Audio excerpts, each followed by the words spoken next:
मित्रांनो झालता असं की आता उन्हाळा लागलाय, पाण्याचा दुष्काळ पडण्याची शक्यता आहे, तरी पण आपण पाणी सोडून दिलंय बरं का पोरांनो मोकार. कारण की उन्हाळ्यामध्ये आपल्याला बाजरीच्या भाकरी खायला नेट लागत, त्याच्यामुळे आम्ही इकडे गहू पेरलाय 2-4 एकर.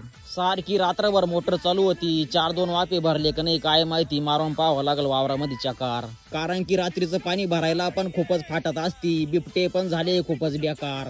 तरी पण आपल्याला थोडंसं सावध राहावं लागणार आहे. बिबट्या गावात पण झोपलेला असू शकतो आणि करू शकतो आपल्या थोबाडात पंजा मारून आपली शिकार. इड पण खूपच गहू तुडून ठेवलाय, आलं होतं काय माहिती एखादं रांडोकार. उंदडे पण खूपच येडपाटासारखे करू राहिले, त्यांनी गावाचा नाश करून टाकला आणि मोठमोठे बिळे करेले.